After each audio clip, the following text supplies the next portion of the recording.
بسم اللہ الرحمن الرحیم۔ شروع اللہ کے نام سے جو بڑا مہربان نہایت رحم والا ہے۔ شجاعت وائی سننے والے پیارے دوستوں کو دل کی اتھا گہرائیوں سے خوش آمدید اور پیار بھرا سلام۔ پیارے دوستو، کیا آپ سب نے اس سے پہلے کبھی غور کیا ہے کہ اللہ پاک قرآن کریم کے اندر فرماتا ہے، میں نے زمین اور آسمان کو صرف 6 دنوں کے اندر بنایا اور 7ویں دن اپنے عرش پر جا کر ٹھہرا۔ اسلامی تعلیمات میں ایک ہفتے کے 7واں دن یعنی جمعے کو یوم صد کہا گیا، یعنی سب سے برکت والا دن اور باقی دنوں کا سردار۔ حرم کعبہ یعنی اللہ کے گھر کا طواف کرنے کا حکم بھی 7 مرتبہ دیا گیا اور 7 مرتبہ صفا اور مروہ پہاڑی کے چکر لگانے کا حکم بھی دیا گیا ہے۔ حج کے دنوں میں شیطان کے ہر علامتی پلر کو 7 کنکریاں مارنے کا حکم دیا گیا ہے۔ سورہ فاتحہ، جسے قرآن کریم اور توحید کی بنیاد کہا گیا ہے، اور یہ اتنی اہم ہے کہ دن میں 5 مرتبہ نماز پڑھتے وقت مسلمان ہر رکعت کے اندر اسے پڑھتے ہیں، اور اس کے اندر کل 7 آیات ہیں اور 21 حروف، جو 7 اور 3 کا ملٹیپل ہیں۔ 7 سال کے بچے کو ہر صورت نماز پڑھنے کا حکم دیا گیا۔ جنت اور جہنم کے دروازے 7 ہیں، ان کے 7 درجے ہیں۔ سورہ طلاق آیت نمبر 12 کے اندر ارشاد ہوتا ہے کہ اللہ نے 7 آسمان اور انہی کے برابر 7 زمینیں بنائی جس کے اندر اس کا حکم اترتا ہے۔ اس کے علاوہ اللہ نے زمین پر اور 7 مضبوط آسمان بنائے۔ حضرت یوسف علیہ السلام کے دور کے فرعون مصر کو خواب کے اندر 7 موٹی اور 7 دبلی پتلی لاغر گائیں دکھائی گئی تھیں، اور قوم عاد پر اللہ نے 7 راتیں اور 8 دن تک عذاب کی آندھی کو چلائے رکھا۔ یہی نہیں بلکہ زمین پر بھی کوس قزح کے اندر 7 بیسک کلر ہیں جن سے باقی رنگ بنتے ہیں۔ زمین پر 7 بر اعظم ہیں اور 7 ہی سمندر موجود ہیں۔ آخر نمبر 7 کے اندر ایسی کیا خاص بات ہے؟ یہ قرآن کریم کے ہر ایک اہم واقعے کے اندر اور دنیا و کائنات کی بناوٹ کے اندر ہمیں ہر جگہ پر دیکھنے کو اور سننے کو ملتا ہے۔ یقیناً اس نمبر کے اندر کوئی نہ کوئی ایسا راز چھپا ہوا ہے جسے ہم لوگ ابھی تک نہیں جانتے۔ قرآن کریم میں نمبر 1 کے بعد نمبر 7 سب سے زیادہ بار ریپیٹ ہوا ہے، اور یہ حقیقت ہے کہ ہماری کائنات کا نظام سب ایٹامک لیول سے لے کر کائنات کی ترتیب تک سب ایک خاص قسم کے میتھمیٹیکل نمبرز کی ترتیب سے ڈیزائن کیا گیا ہے۔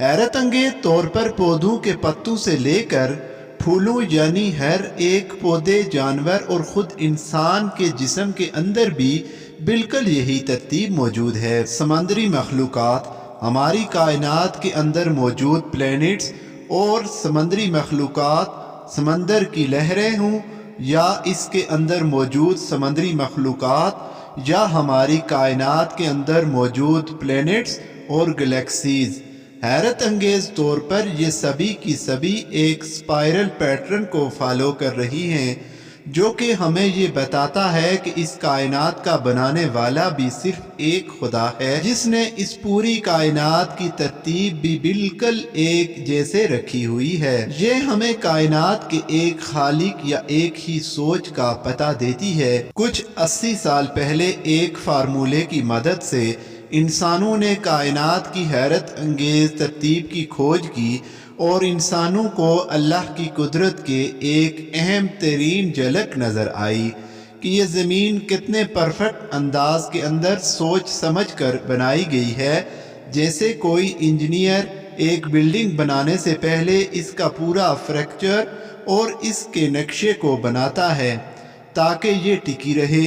اور ہمیں آج تک یہ نہیں پتا کہ یہ کائنات کے اندر ترتیب موجود کیوں ہے، بس یہ پتا ہے کہ یہ موجود ہے۔ بالکل ایسے ہی جیسے ہم نمبر 7 کو اسلامی تعلیمات سے لے کر زمین و آسمان کی ہر ایک ترتیب کے اندر دیکھتے ہیں، مگر اب تک یہ نہیں جانتے کہ اس کے پیچھے خاص وجہ کیا ہے۔ میتھمیٹیکل لاجک دراصل آسان الفاظ میں اسلامک اسکالر اور سائنٹسٹ کے لیے نمبر 7 آج تک ایک مسٹری ہے، ایک پہیلی جس کا اب تک کسی کے پاس کوئی جواب نہیں۔ شاید اب تک ہم انسانوں کا دماغ اتنا ایڈوانس لیول پر نہیں جا سکا کہ اس کی گہرائی کے اندر اتر سکیں، اور یہ یقیناً مستقبل کے اندر ہم انسان اس کے متعلق کوئی نہ کوئی کھوج تو ضرور لگا لیں گے، کیونکہ اللہ تعالیٰ خود ہی یہ چاہتا ہے کہ ہم اس کی کائنات پر غور و فکر کریں اور اس کی ترتیب پر غور کریں تاکہ اس کی ذات کو پہچان سکیں۔ اس لیے وہ بار بار انسانوں کو دعوت دیتا ہے۔ ہم نے اس دنیا کائنات کے نظام کے اندر دن اور رات کے بدلنے کے اندر نشانیاں رکھی ہیں، مگر صرف عقل والوں کے لیے۔ فرماتا ہے کہ ایک نظر اٹھا کر اس کی کائنات کو دیکھو تو تمہیں اس کے اندر کوئی خامی نظر نہیں آئے گی، یہ بالکل پرفیکٹ ہے، بالکل اللہ کی ذات کی طرح۔ قرآن کریم علم کے علاوہ نمبرز کی ترتیب کے لحاظ سے بھی ایک معجزے سے کم نہیں ہے۔ مثال کے طور پر اگر آپ پورے قرآن کا مطالعہ کریں تو لفظ سزا 117 بار ریپیٹ ہوا ہے، جبکہ لفظ معافی 234 بار۔ اسی طرح سے اللہ تعالیٰ قرآن کریم کے اندر حضرت محمد صلی اللہ علیہ وسلم سے قرآن پاک کے اندر فرماتا ہے کہو کا لفظ 332 مرتبہ ریپیٹ ہوا ہے، یعنی 332 ٹائمز، اور اس کے جواب میں لفظ انہوں نے کہا بھی 332 مرتبہ ریپیٹ ہوا ہے۔ حیرت انگیز طور پر لفظ دنیا اور آخرت کی زندگی دونوں 115 مرتبہ ریپیٹ ہوئے ہیں۔ شیطان اور فرشتے دونوں کا ذکر پورے قرآن کریم کے اندر 88 یعنی 88 ٹائمز کے اندر ہوا ہے۔ یہ کیسے ممکن ہے؟ جنت اور جہنم دونوں کا ذکر 77 ٹائمز، جبکہ زکوٰۃ اور برکت کے لفظ دونوں 32 مرتبہ یعنی 32 ٹائمز کے اندر ریپیٹ ہوئے ہیں۔ یہی نہیں بلکہ موسم بھی سردی اور گرمی کی صورت دونوں 5 مرتبہ پورے قرآن پاک کے اندر بیان ہوئے ہیں۔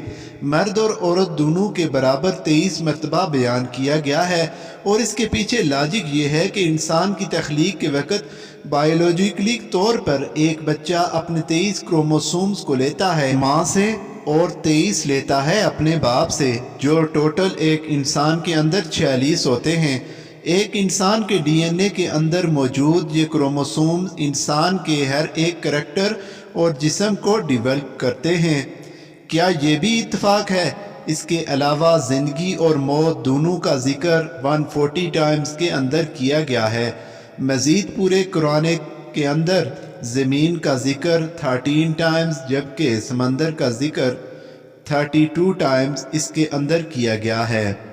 اس کے علاوہ قرآن کریم کے ایسے بے تحاشا معجزات موجود ہیں جو کہ اس کتاب کو اللہ کا کلام اور اس کائنات کو اس کی تخلیق ثابت کرتے ہیں، مگر صرف عقل والوں کے لیے ان میں نشانیاں ہیں۔ باقیوں کے لیے جن کی آنکھوں پر پٹی اور ان کے دلوں پر مہر ہے، ان کے لیے یہ سب کچھ صرف ایک اتفاق ہے۔ جیسا کہ ان کا دنیا میں آنا، اللہ تعالیٰ سے دعا ہے کہ وہ ہمیں سمجھنے کی اور نیک عمل کرنے کی توفیق عطا فرمائے، آمین۔ مجھے امید ہے آج کی اس ویڈیو سے آپ کو بہت کچھ نیا جاننے کو ملا ہوگا اور یہ ویڈیو آپ کو پسند آئی ہوگی۔ اگر یہ ویڈیو آپ کو اچھی لگی ہو تو اسے لائک کیجئے گا، اور اب ملوں گا میں آپ سے ایک ایسی نئی انٹرسٹنگ ویڈیوز میں۔ تب تک کے لیے اپنا بہت سا خیال رکھیے۔ Thanks for watching. اللہ حافظ۔